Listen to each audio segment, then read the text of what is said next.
As Nigeria teeters on the brink of a nationwide protest scheduled for tomorrow, Thursday, August 1st, the nation holds its breath.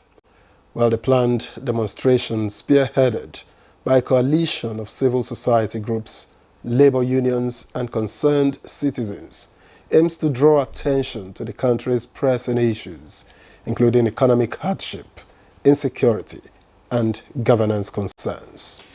The Center for the Promotion of Private Enterprise has warned that the August 1st, 2024 protest could inflict an estimated daily loss of 400 billion naira to the economy if not properly managed.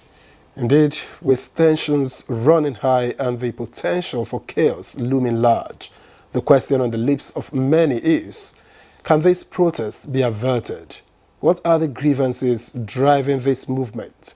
And can the government address them in good time to prevent a nationwide shutdown? This is the focus of Good Morning Nigeria today as we delve into the complexities surrounding the proposed protest. We'll examine the demands of the protesters, the government's response, and the implications for Nigeria's stability and progress. Welcome to the program. I am Ademola Adeoye.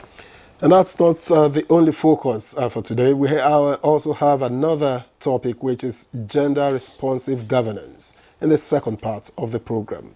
I am Victor, so let me also welcome you to today's program. We are reaching you on the network service of the NTA.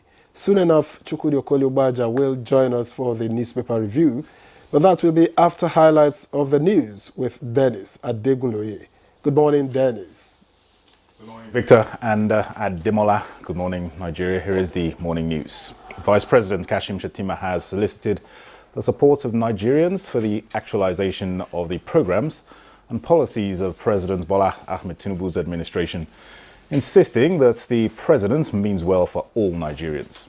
He stated this when he received representatives of media practitioners from the northern part of the country on a courtesy visit at the presidential villa. The vice president spoke on the planned nationwide protest, acknowledging that the rights of citizens to protest, noting, however, that it has its own demerits that are not pleasant. A religious nation, and we have to see to the coloration of all tendencies. He loves the North. He is working for the North. Inspector General of Police Kayode Egbetukun at a meeting with Departments of State Services and heads of other paramilitary agencies has reiterated the commitments of the force to protecting peaceful protesters during the planned protest. In those places where police stations were burnt down, women could no longer come out once it is 7 p.m. because they get raped on the streets. That is not the experience we want again. So we are doing everything possible to make sure that we stop any violent protest in Nigeria at this time.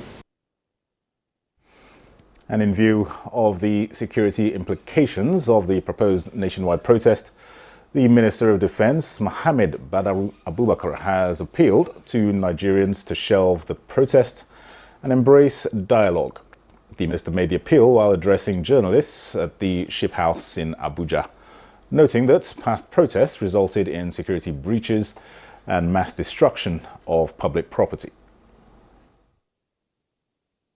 From experience, most of mass protests usually end up in chaos and violence, and that is what we are trying to avoid. The President has been only 1 year in office, and he has done wonderfully well over this period. In line with the federal government's resolve to revive the steel industry, the Senate has opened an investigation into the current state of the Ajaokuta Steel Company Limited.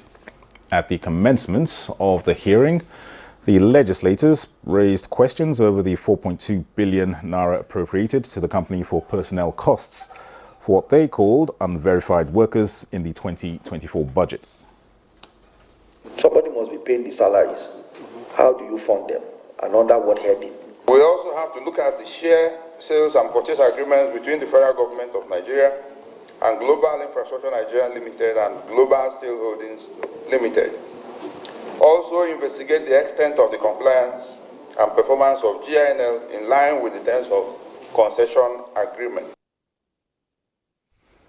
President Bola Tinubu has directed security agencies to work in synergy against kidnapping and other security challenges across the country.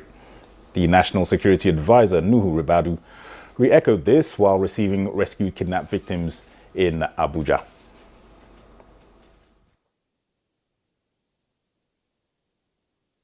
President Bola Ahmed Tinubu gave us directives, an order for all of you to come together and work as one.